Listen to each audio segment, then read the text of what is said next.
Novel کا نام ہے یہ دل عاشقانہ سیزن 2 آف غرور، مصنفہ تانیہ طاہر۔ قسط نمبر 2۔ وہ نہا دھو کر باہر آ گئی۔ اسے خود میں سے بہت اچھی خوشبو آ رہی تھی، مگر ڈر بھی لگ رہا تھا۔ لمبے بالوں کو یوں ہی الجھا بکھرا چھوڑ کر وہ ٹیبل کے نیچے چھپ گئی۔ زمین پر سونے کی تو پہلے بھی عادت تھی۔ وہ سارگل کی ٹیبل کے نیچے سکڑ کر بیٹھ گئی، جبکہ پیٹ بھرنے کی وجہ سے جلد ہی اسے نیند نے آ لیا۔ ایک دن بعد وہ کالج آئی تھی اور دعا یہی تھی کہ اس کا داؤد سے تو بالکل بھی سامنا نہ ہو۔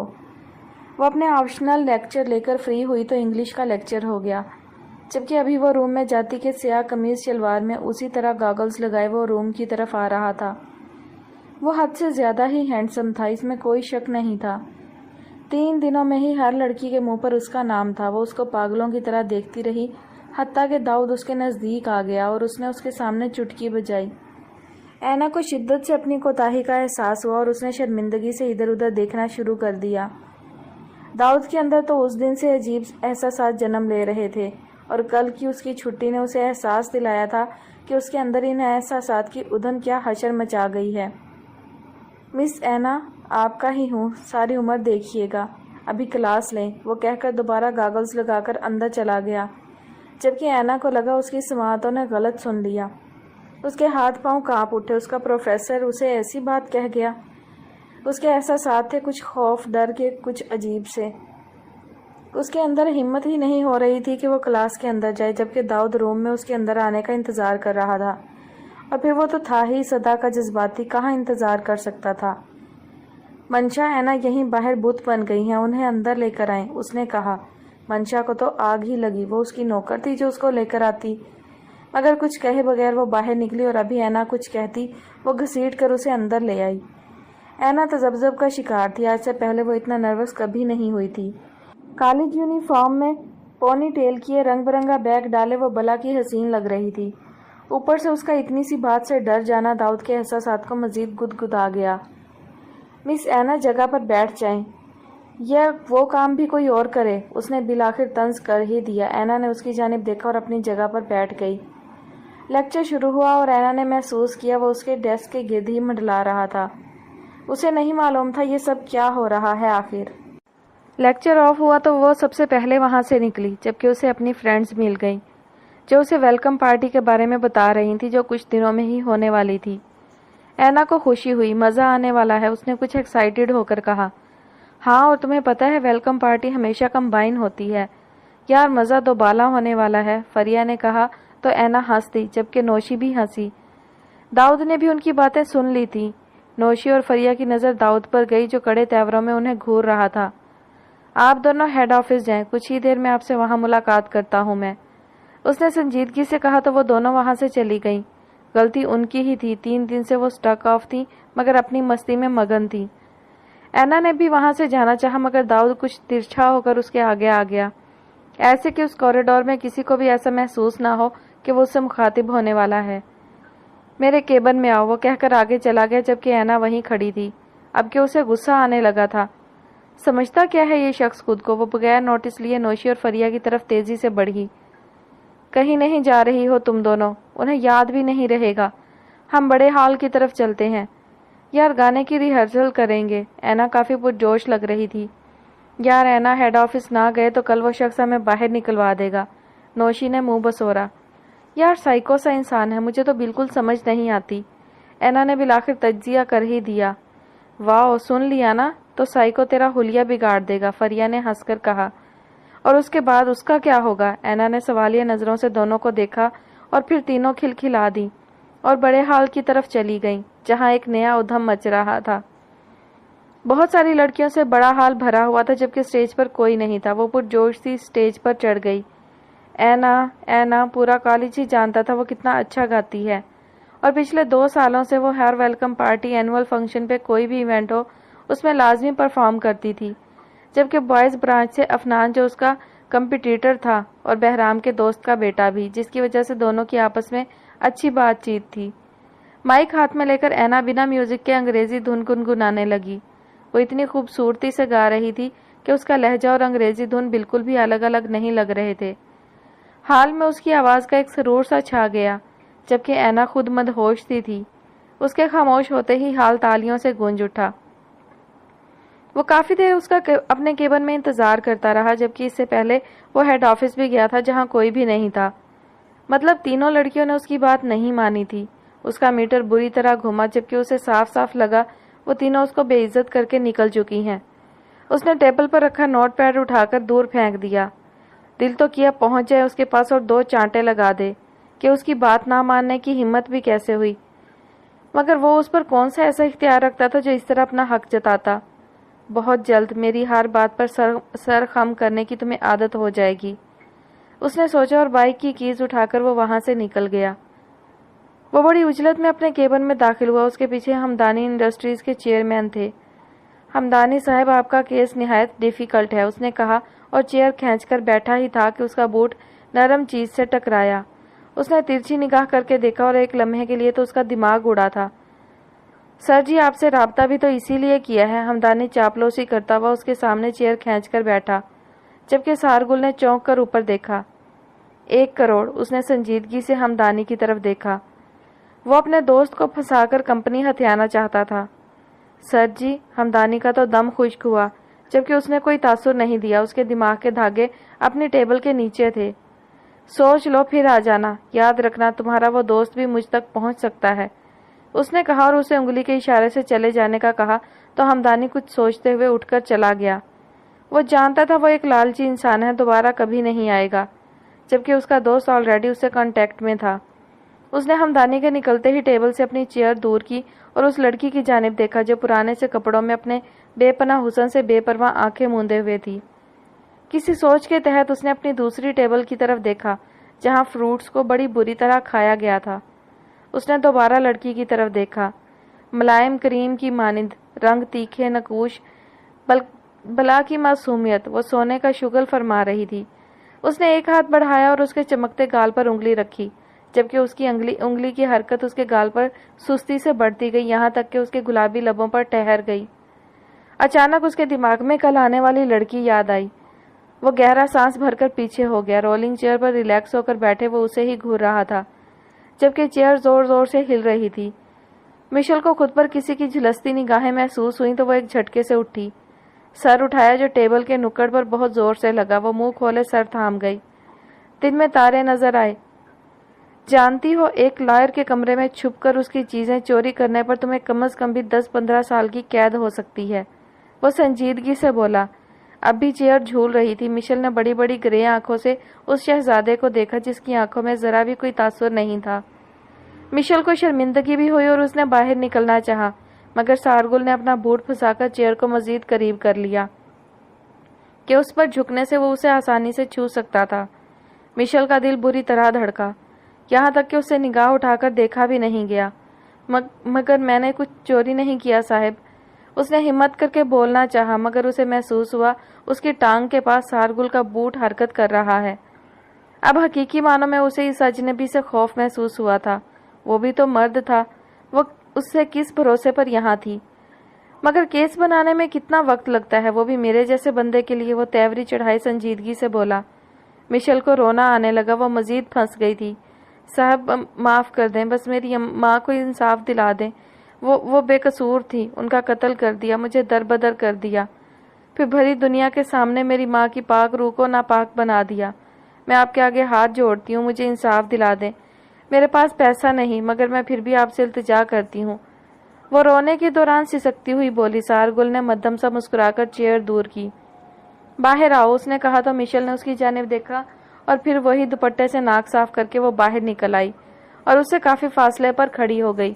سارگل نے اسے اوپر سے نیچے تک دیکھا۔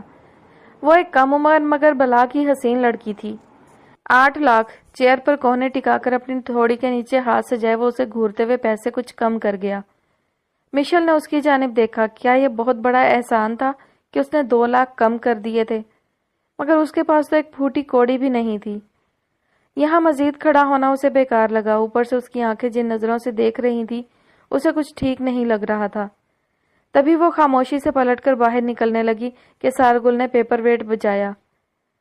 ایک آپشن ہے اگر چاہو تو، اس کے بعد تمہارا کام آسان ہو جائے گا اور تمہاری ماں کے قاتل تمہارے سامنے سولی پر لٹکیں گے۔ وہ سکون سے بولا۔ مشل نہ چاہتے ہوئے بھی پلٹ کر اس کی طرف دیکھنے لگی۔ اس کے دیکھنے میں ایک جوش تھا، جیسے وہ اس کی مدد کو مان گیا ہو۔ سارگل نے بھی اس کی آنکھوں میں دیکھا۔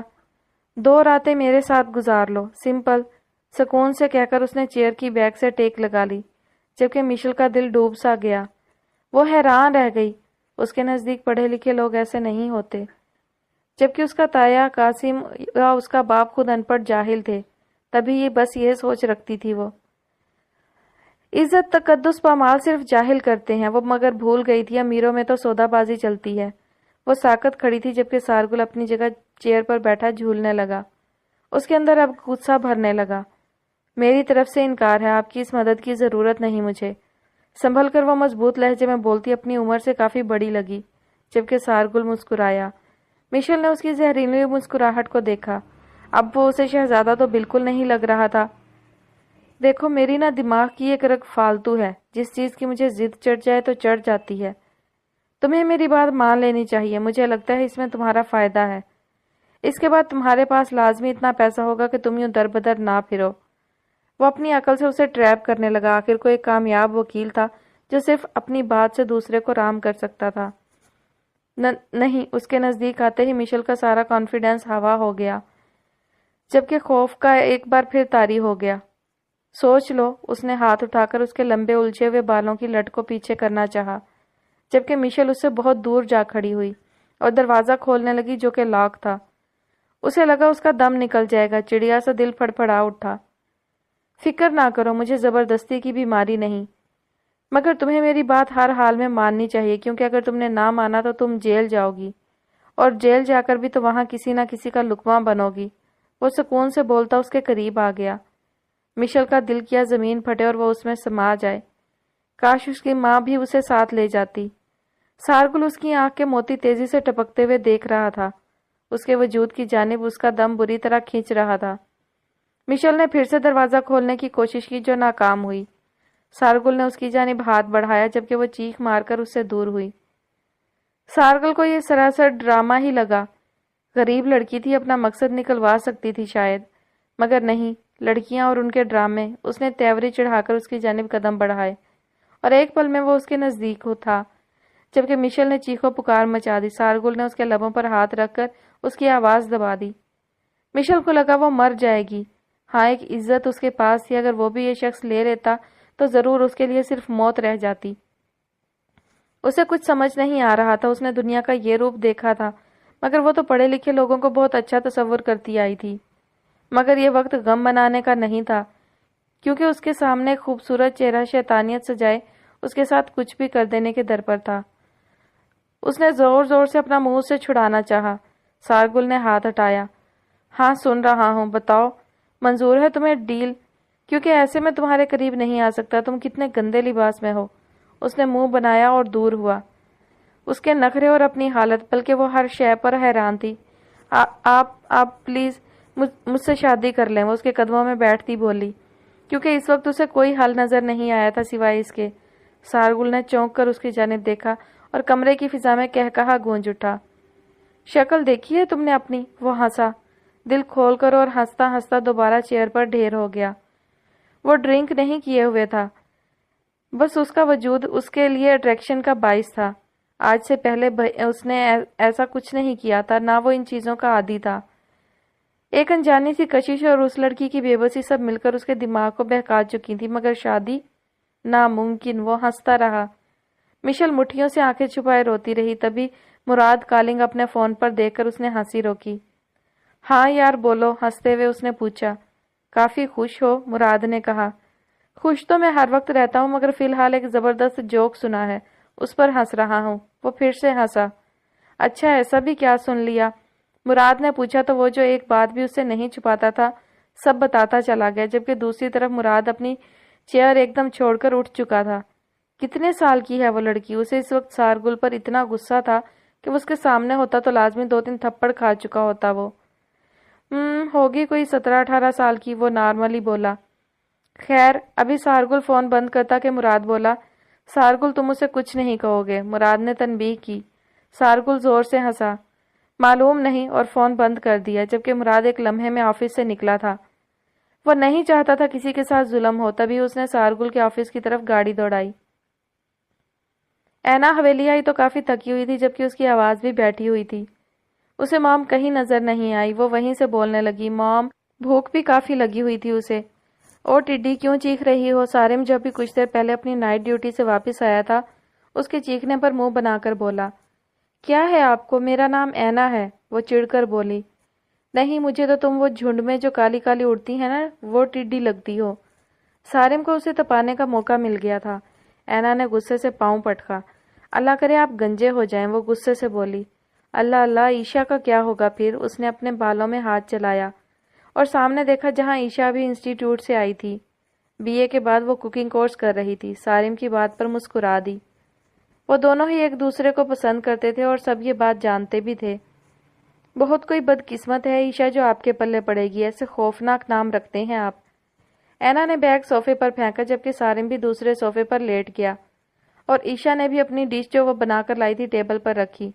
سارم اور اینا ایک ساتھ اس پر ٹوٹے تھے۔ مجھے بھی کھانا ہے لالا، اینا چیخی۔ ارمیش بھی ان کی آواز سن کر آ گئی اور انہیں دیکھ کر نفی میں سر ہلاتی وہ کچن کی جانب چل دی۔ عیشا تو بس منہ کھول کر ان دونوں کو دیکھ رہی تھی جو ایک دوسرے سے چھین کر سویٹ ڈش کا کام تمام کر چکے تھے۔ اس میں میرا بھی حصہ تھا شاید، عیشا نے خفگی سے ان دونوں کو دیکھا۔ بیبی ڈول میں ہوں نا، پورا پورا سالم تمہارے حصے میں، اور ویسے بھی یہ ٹڈی زیادہ کھا گئی، اس نے صاف الزام اینا پر ڈالا۔ اینا نے اس پر کشن اچھالا۔ احمر بابا آئیں گے تو آپ کی مار پڑوا کر سکون ملے گا مجھے، وہ کہتی نخرہ دکھاتی وہاں سے اٹھی۔ عیشا بھی خفگی سے جانے لگی کہ سارم نے اس کا ہاتھ پکڑ لیا اور ادھر ادھر دیکھا کہ کہیں اس کی ماں تو قریب نہیں۔ تم کہاں جا رہی ہو؟ پاس بیٹھو، اس نے پیار سے کہا۔ جا رہی ہوں میں، عیشا نے منہ بنایا اور ہاتھ چھڑا کر بھاگ گئی۔ کیا ہے بس عجیب، انسان تھوڑی دیر رومانس بھی نہیں جھاڑ سکتا، سارم بڑبڑایا۔ گرمی بہت شدید تھی، جبکہ اس کا اور ماز کا شدید جھگڑا ہوا تھا اور غصے میں وہ اوپر چھت پر آ گیا تھا۔ اب گرمی اسے اتنی لگ رہی تھی کہ بیٹھنا مشکل تھا، جبکہ اس کا باپ اسے کمرے سے نکال کر خود اے سی میں سو رہا تھا۔ وہی عام سی چھوٹی سی بات کہ داؤد نے ہمیشہ کی طرح اپنے کمرے میں سپلٹ اے سی لگوانے کی صدا لگائی ہوئی تھی، اور دوسری طرف وہ بھی ضد پر تھا۔ دونوں کا جھگڑا بڑھتا گیا، وہ غصے میں کمرے سے باہر نکل گیا اور معاذ نے کمرہ ہی لاک کر لیا۔ عبیر جو کہ فضا کے ساتھ اس کی فرینڈ کے ہاں گئی تھی اب تک نہیں آئی تھی، یا اگر آ بھی گئی تھی تو اس کے باپ نے ضرور بڑھا چڑھا کر بتا دیا ہوگا۔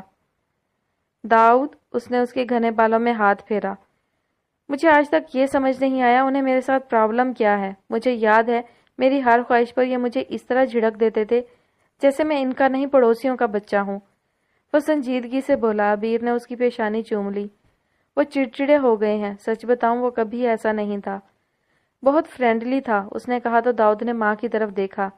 یہ بات میں بہت اچھے سے جانتا ہوں، وہ بہت فرینڈلی ہیں۔ فضا اور روشنی کے ساتھ ان کا رویہ مجھے دکھتا ہے، جبکہ میرے ساتھ ان کا رویہ۔ وہ چپ ہو گیا۔ آپ بھی تو ہر بات پر اڑ جاتے ہو، عبیر نے پیار سے پچکارا۔ کیا بتاتی وہ اسے کہ اس کا حسین چہرہ جس شخص سے ملتا تھا وہ معاذ کو کبھی بھی برداشت نہیں ہوا تھا۔ داؤد کی پیدائش کے بعد سے ہی وہ بہت بدل گیا تھا، جبکہ داؤد کے ساتھ کبھی اس کا رویہ درست نہیں رہا۔ پھر جیسے جیسے وہ جوان ہوتا گیا اس کی حرکتیں بھی اس شخص سے ملنے لگیں جس کا نام لینا بھی وہ دونوں پسند نہیں کرتے تھے۔ اڑ جاتا ہوں، بس میرا اڑنا دکھتا ہے آپ کو، رگے فالتو ہیں نا میرے پاس۔ جتنے وہ سخت جان بننے کی کوشش کرتے ہیں نا اپنے آپ میں، وہ جانتے نہیں میں پھر کیا ہوں۔ دیکھتے جائیں اب آپ، اس نے کہا، اور بس اس کے دماغ نے سپیڈ سے حرکت کی تھی۔ وہ نیچے دھڑا دھڑ اترا اور مین سوئچ بند کر دیا۔ پورا گھر اندھیرے میں ڈوب گیا۔ عبیر نے سر تھام لیا۔ داؤد، اس نے اسے گھورا، مجھ سے پنگے کا انجام یہی ہے، اس نے شانے اچکائے۔ اگر آپ نے کھولا تو پھر میری آپ کی ختم، اس نے صاف کہا تو عبیر ہنس دی۔ ٹھیک ہے آؤ کچھ کھاتے ہیں، اس نے بیٹے کا ہاتھ تھاما، اور آدھی رات کو دونوں ماں بیٹا بریانی سے انصاف کر رہے تھے۔ مما ایک بات کہوں؟ اچانک اس کے دماغ میں اینا آئی۔ ہاں کہو، عبیر نے اس کی جانب دیکھا۔ یہ اینا نام کیسا ہے؟ اس نے لاپرواہی سے پوچھا۔ عبیر نے چمچ منہ میں بھرا اور اس کی طرف دیکھا۔ بہت پیارا نام ہے، نازک سا، جیسے جس بھی لڑکی کا ہو وہ کوئی پری یا کسی کے خوابوں کی فیری ہوگی، اس نے تفصیلاً جواب دیا۔ داؤد نے سر ہلایا۔ وہ ذرا بھی کوئی تاثر دیتا تو عبیر کو شک ہو جاتا اور وہ اس کے پیچھے پڑ جاتی۔ تم نے کیوں پوچھا؟ عبیر نے کچھ مشکوک نظروں سے اس کی طرف دیکھا۔ ایسے ہی، وہ جلدی سے بولا۔ یہ سلاد پاس کریں، اس نے کہا تو عبیر نے اس کی جانب سلاد بڑھایا، اور ابھی بجلی بند کیے ہوئے 1 گھنٹہ ہی گزرا تھا کہ وہ سب جو اے سی کے مزے لے رہے تھے رفتہ رفتہ باہر نکلنے لگے۔ مما یہ لائٹ کب آئے گی؟ روشنی تو عبیر کے کندھے پر جھولی۔ عبیر نے داؤد کی جانب دیکھا۔ کبھی نہیں، دانت نکالتا وہ چھت پر چلا گیا، جبکہ عبیر نے روشنی کو سمجھایا۔ معاذ خود ہاتھ میں پنکھا لیے بجلی والوں کو کوس رہا تھا، جبکہ وہ چھت پر صرف اینا کو سوچ رہا تھا۔ اس نے گھر میں کسی کو نہیں بتایا تھا کہ وہ نوکری چھوڑ آئی ہے۔ کیا فائدہ تھا؟ وجہ کیا بتاتی کہ ایک مغرور بد دماغ آدمی تھا اس کا باس۔ وہ چپ چاپ دوبارہ سے اپنی جاب ڈھونڈ رہی تھی۔ عبیر کے ساتھ کچن میں ہیلپ کراتے ہوئے وہ اسی بارے میں سوچ رہی تھی کہ آخر اب کیا کرے۔ کسی دوسری کمپنی میں اسے اتنی سیلری نہیں مل رہی تھی۔ اس کے دماغ کے دھاگے مکمل طور پر آفس کی طرف تھے۔ کل بھی تم نے چھٹی کر لی تھی، آج بھی خیریت ہے؟ عبیر نے اسے مگن انداز میں سیلڈ کاٹتے دیکھا تو پوچھا۔ نہیں، کوئی مسئلہ نہیں، بس ایسے ہی، اس نے بات ٹالی۔ دیکھو بیٹا، ویسے تمہیں نوکری کی ضرورت نہیں، مگر جب تم ایک شعبے سے جڑ گئی ہو تو تمہیں اس کے حقوق اچھے سے ادا کرنے چاہیے۔ نوکری کرنے کا مزہ بھی آپ کو تبھی آتا ہے جب آپ اپنے کام کے ساتھ سنسیئر ہوں، باقی اونچ نیچ تو ہوتی رہتی ہے۔ آخر کو اس نے بھی ایک عرصہ نوکری کی تھی، پیار سے اسے سمجھاتے ہوئے بولی۔ جی، فضا نے بس مسکرا کر اتنا ہی کہا۔ عبیر بھی مسکرا دی۔ آج داؤد نے نہیں جانا کیا؟ اس نے اچانک ہی پوچھا تھا تو عبیر سر پر ہاتھ مار کر رہ گئی۔ او خدایا، اب اتنا چیخے گا کہ گھر سر پر اٹھا لے گا۔ یہ تو شکر ہے بیٹا تمہارے ماموں نہیں ہیں۔ جاتی ہوں میں، تم ذرا نہاری دیکھ لو، اس نے عجلت میں کہا اور باہر نکل گئی، جبکہ فضا مدھم سا مسکرائی۔ تبھی اس کے فون کی بیل بجی۔ آفس سے فون تھا، اس نے اگنور کر دیا۔ وہ کیوں اٹھاتی جب وہ نوکری چھوڑ آئی تھی؟ مگر فون مسلسل آ رہا تھا۔ بالآخر اس نے چڑھ کر فون اٹھا لیا، مگر بولی کچھ نہیں۔ مس فضا فوراً آفس پہنچے۔ اس سڑیل کی آواز سن کر اس کا حلق کڑوا ہو گیا۔ اور وہ کس لیے جب میں نوکری چھوڑ چکی ہوں؟ اس نے چھری پٹکتے ہوئے پوچھا۔ پروفیشنل بنے مس فضا، یہ ان پروفیشنلزم مجھے بالکل پسند نہیں۔ کم از کم بھی آپ کو 1 ماہ پہلے انفارم کرنا تھا کہ آپ چھوڑ رہی ہیں تاکہ ہم آلٹرنیٹ ڈھونڈتے، اس نے تڑک کر کہا تو فضا نے دانت پیسے۔ میں آپ کی کمپنی پالیسیز فالو نہیں کرتی، وہ غصے سے بولی۔ ٹھیک ہے، پھر پولیس آپ سے پوچھے گی، اس نے کہہ کر فون پٹاخ سے بند کیا، جبکہ فضا کا منہ کھل گیا۔ اس نے دل میں اسے بہت ساری گالیاں دی اور پھر شرمندگی خود ہی ہوئی۔ کم از کم گالیاں تو نہ دیتی وہ اسے، مگر فکر نے اس کو گھیر لیا تھا۔ چاروں نہ چار اسے آفس دوبارہ جانے کا سوچنا ہی پڑا، کیونکہ وہ پولیس اور ان معاملات سے خوف زدہ ہو گئی تھی، اور اس شخص سے کوئی بعید نہیں تھا، وہ کچھ بھی کر سکتا تھا۔ غصے سے سامان پٹک کر وہ ابھی باہر نکلتی کہ داؤد کچن میں آ گیا۔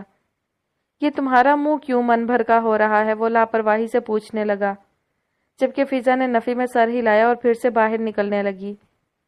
کہاں بھاگی جا رہی ہو؟ ناشتہ بناؤ، میں فریش ہو کر آتا ہوں، اس نے ایک بار پھر کہا۔ وہ مامی بنا دیں گی، مجھے آفس جانا ہے، آلریڈی لیٹ ہو گئی ہوں، اس نے کچھ جھجکتے ہوئے کہا۔ میڈم التمس کی رانی، وہ پانی کا گلاس سائڈ پر رکھتا اس کی طرف مڑا، جبکہ فضا شرمندہ ہو گئی۔ ناشتہ بناؤ، مما میرا ڈریس پریس کر رہی ہیں، میں چھوڑ دوں گا تمہیں، وہ دو ٹوک لہجے میں کہہ کر باہر نکل گیا، جبکہ فضا ناشتہ بنانے لگی۔ حکم جمانا تو کوئی اس سے سیکھتا۔ مجھے یہ سمجھ نہیں آ رہا کہ تم اس لڑکی کا اچار ڈالنے والے ہو، وہ غصے سے بولا۔ شرم کرو سارگل، کسی کی بے بسی کو اس طرح تم کیش کرو گے، مراد نے فائل سائڈ پر رکھتے ہوئے کہا۔ اس دن مراد اگر اس لڑکی کو پروٹیکٹ نہ کرتا تو ضرور اس کے اندر کا شیطان اسے کوئی غلط قدم اٹھوا دیتا، مگر مراد نے سارگل کو ایسا نہیں کرنے دیا، اور مشل کی ہیلپ کر کے وہ مشل کی نظر میں ایک عظیم انسان بن گیا تھا۔ سارگل کے ہی آفس کے 2nd فلور پر ایک چھوٹا سا اپارٹمنٹ تھا جو اس نے اس لڑکی کو دے دیا تھا۔ مراد کو اس لڑکی کی کہانی سن کر کافی ترس آیا تھا، جبکہ وہ اکثر ایسے فلاحی کام کرتا تھا، تبھی سارگل کو زیادہ محسوس تو نہیں ہوا، مگر چڑ ضرور ہوئی کہ وہ بلا وجہ اسے پروٹیکٹ کر رہا تھا۔ اس لڑکی کو شرم آ رہی تھی جب وہ میرے روم میں چھپی بیٹھی تھی، اس نے پیپر ویٹ گھماتے ہوئے مشل کو سوچا۔ تم سے بحث بیکار ہے، اپنا کام کرو جا کر، کیوں میرا سر کھا رہے ہو؟ مراد نے اس کی طرف دیکھا تو وہ گھور کر اٹھا۔ کب تک چھپاتے پھرو گے اسے؟ تم صرف ضد چڑھوا رہے ہو مجھے، وہ انگلی اٹھا کر بولا تو مراد نے سر جھٹکا۔ میں انکل کو بتا دوں گا، اس نے اسے ڈرانا چاہا۔ بتا دو، ان کی جوانی کے قصے سن چکا ہوں، یہ تو میری عادت نہیں جگہ جگہ منہ مارنے کی۔ وہ مڑا اور اس کی ٹیبل کے آگے چہل قدمی کرنے لگا۔ سارگل صاحب، اتنے ہی جذبات تڑپ رہے ہیں تو شادی کر لو، مراد نے ایک بار پھر فائل کھولی۔ وہ تو کروں گا مگر یہ لڑکی چاہیے، وہ ضدی بچے کی طرح بولا۔ زیادہ بکواس نہیں، مراد نے گھورا۔ یار تمہاری بہن تو نہیں لگتی جو تم اس کے بھائی بن رہے ہو، وہ چڑھ کر اس کی ٹیبل پر جھک کر بولا۔ سارگل اپنی لیمٹس کراس نہیں کرو، مراد نے فائل پٹکی۔ تم اس فلیٹ کی چابی دو، سارگل بغیر نوٹس لیے بولا۔ مراد نے گہرا سانس بھرا۔ شادی کر لو اس سے، پھر کچھ بھی کرنا، اس نے کہا تو سارگل ہنس دیا۔ بیٹے میرا سٹینڈرڈ گرا نہیں ہے ابھی، وہ تنزیہ بولا۔ تو گناہ کر کے سٹینڈرڈ نہیں گرے گا تمہارا؟ مراد کو تپ چڑھی۔ سب ہی کرتے ہیں، دنیا میں کون ہے جو نہیں کرتا، وہ آرام سے بولا۔ سارگل اب میرا سر کھانا بند کرو جب تم جانتے ہو کہ میں وہ چابی نہیں دوں گا، مراد سختی سے بولا۔ اور تم جانتے ہو تم یہ حرکت کر کے مجھے اکسا رہے ہو صرف، وہ بھی سنجیدگی سے بولا۔ جو کر سکتے ہو کر لو، وہ بولا تو اس کی آنکھوں میں چیلنج تھا۔ اوکے، اس نے کہا، اور ابھی وہ وہاں سے نکلتا کہ کسی سے بڑی زور سے ٹکرایا۔ مراد بھی دیکھ چکا تھا کیونکہ فضا اندر داخل ہو رہی تھی، شاید بغیر دیکھے۔ اندھی ہو، سارگل جو پہلے سے تپا ہوا تھا چلایا، جبکہ مراد اٹھ کھڑا ہوا۔ آپ کو دکھائی نہیں دیتا مسٹر؟ فضا بھی دوبارہ بولی، جبکہ اس سے پہلے کہ سارگل کچھ کہتا مراد نے اس کا بازو پکڑا۔ مس فضا آپ باہر جائیں، اس نے کہا تو فضا سارگل کو گھور کر باہر نکل گئی، جبکہ سارگل نے اپنا ہاتھ چھڑوایا۔ اپنے جیسے ہی امپلائی رکھے ہوئے ہیں، وہ گھور کر کہتا نکلتا چلا گیا، جبکہ اس کے جانے کے بعد اس نے فضا کو اندر بلا لیا۔ وہ خاموشی سے اس کی طرف دیکھ رہا تھا، جبکہ فضا بھی خاموش کھڑی تھی۔ کیا آپ میرا ٹائم ضائع کرنے آئی ہیں؟ وہ بولا۔ جی نہیں، کیا آپ نے لیلا کو ہٹا کر مجھے اپنی سیکریٹری کیوں ہائر کیا ہے، اس کا جواب چاہتی ہوں، اس نے پوچھا، جبکہ مراد نے اس بات میں سر ہلایا۔ آپ میری ملازم ہیں یا میں آپ کا؟ جواب طلبی کرنے آئی ہیں آپ؟ اس نے سنجیدگی سے پوچھا۔ مجھے نوکری نہیں کرنی، وہ اس کی آنکھوں میں دیکھتے ہوئے بولی۔ مراد نے گہرا سانس بھرا۔ مس فضا، میرا دماغ اتنا آؤٹ ہوا ہے کہ میں آپ سے ابھی بات نہیں کرنا چاہتا۔ یہ فائلز پکڑیں اور ساری لسٹ ای میل کر دیں فائق کو، اس نے مصروف سے انداز میں کہا، جبکہ وہ منہ کھول کر رہ گئی۔ وہ کیا کہہ رہی تھی جبکہ وہ کیا کہہ رہا تھا؟ اس نے دانت پیس کر اس سے فائلز کھینچی اور پاؤں پٹکتی وہاں سے نکل گئی، جبکہ مراد نے وہیں پین پھینکا اور چیئر کی بیک سے ٹیک لگا دی۔ اول تو سارگل اس کی سمجھ میں نہیں آ رہا تھا وہ کیا فضول ضد لگائے بیٹھا تھا، وہ بھی ایک بے بس لڑکی کے ساتھ جس کے آگے پیچھے بھی کوئی نہیں تھا، اور وہ عمر میں کتنی چھوٹی تھی۔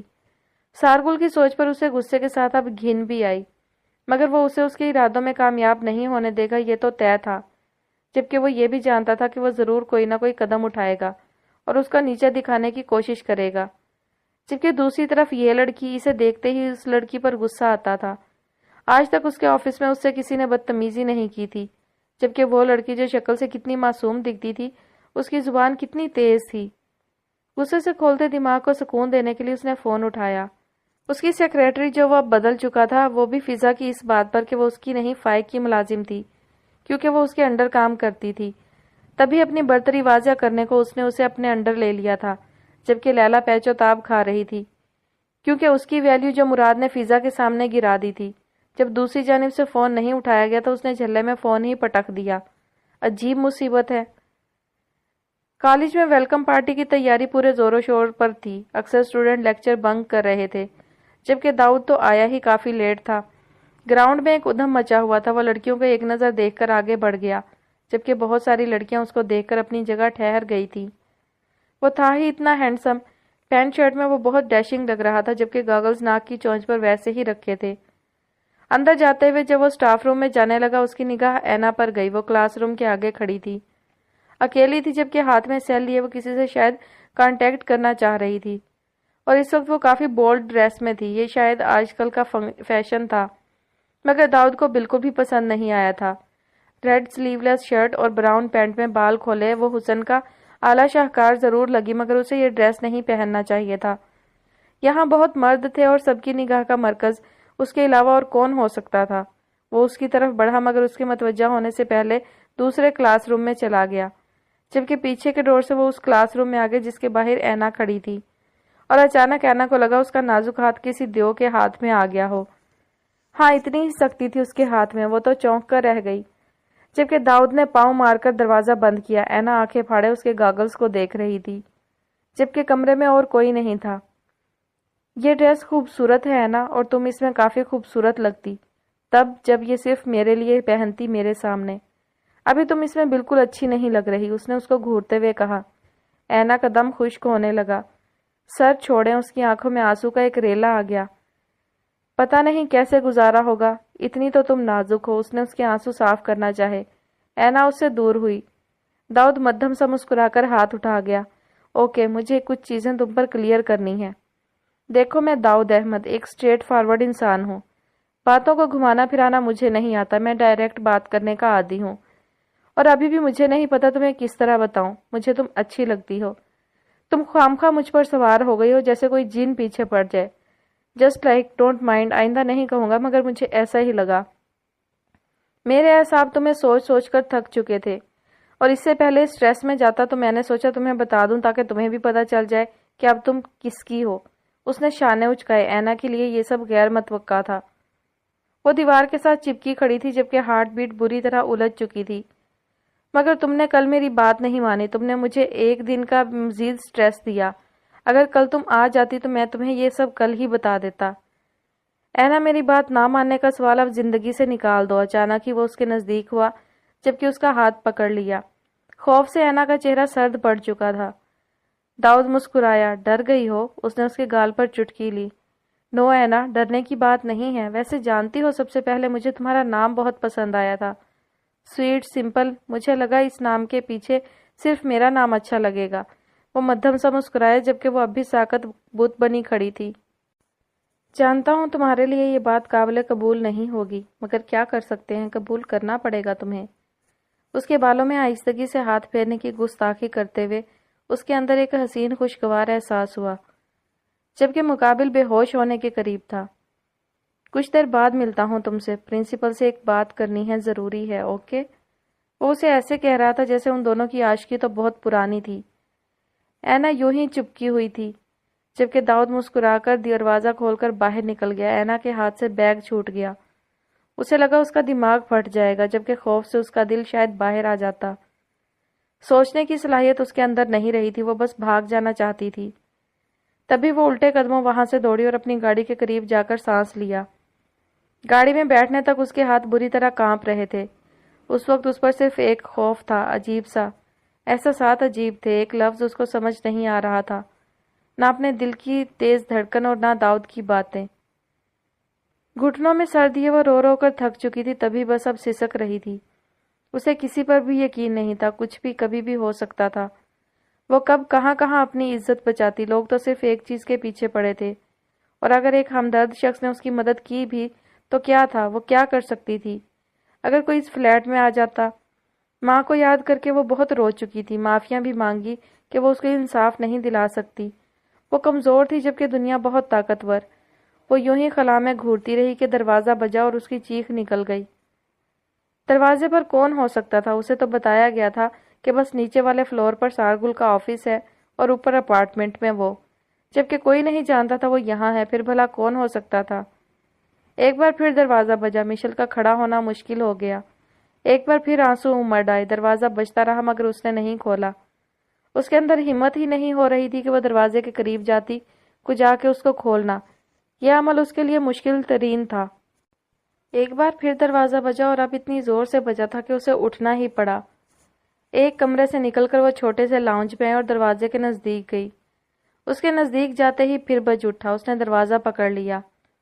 لڑکی، دروازہ کھولو، مراد نے اب کے چڑھ کر کہا۔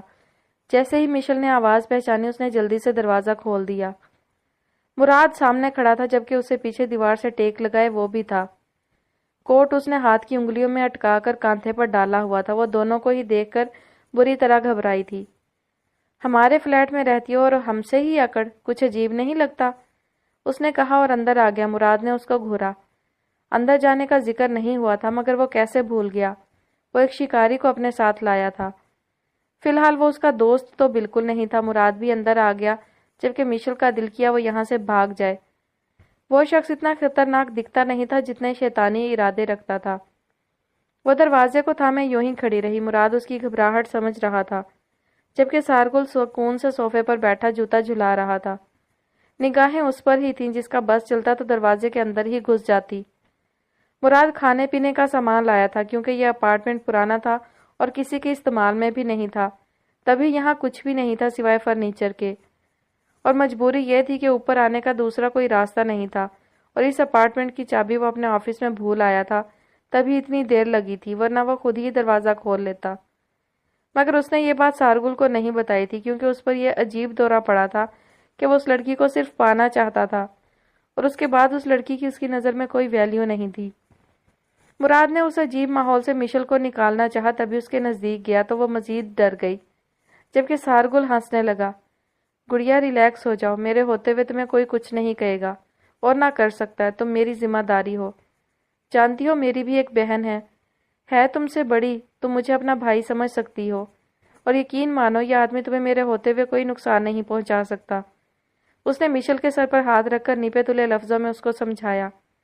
سارگل یہ سب بھائی چارہ سن کر منہ بنا کر رہ گیا۔ یہ حقیقت تھی، جب تک وہ مراد کی سیکیورٹی میں تھی وہ کچھ بھی نہیں کر سکتا تھا۔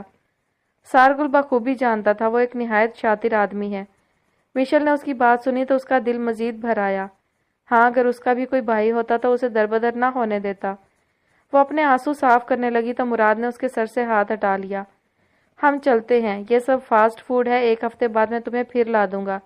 اس کے علاوہ تمہیں جس چیز کی ضرورت ہو تو مجھے آرام سے بتا سکتی ہو، بھائی سمجھ کر۔ وہ ریلیکس سا بولا۔ مشل اس کو تشکر بھری نظروں سے دیکھنے لگی۔ بھائی جان، لڑکیوں کی کچھ پرائیویسی بھی ہوتی ہے جو آپ کے جیسے عظیم بھائیوں کو نہیں بتائی جا سکتی۔ ہاں، شوہر یا بوائے فرینڈ۔ ہو گئی بکواس، مراد نے گھورا تو وہ دانت نکالنے لگا۔ گڈ، تم نے اچھی بات بتائی ہے، اور کھڑے کھڑے میں نے ایک ڈیسیجن لیا ہے۔ مراد پلٹا اور سارگل کی آنکھوں میں تیوری چڑھا کر دیکھا۔ مشل تو شرم سے گڑ رہی تھی، وہ اتنی بے باکی سے کیسے بول گیا تھا؟ کیسا ڈیسیجن؟ سارگل کچھ سمجھا نہیں۔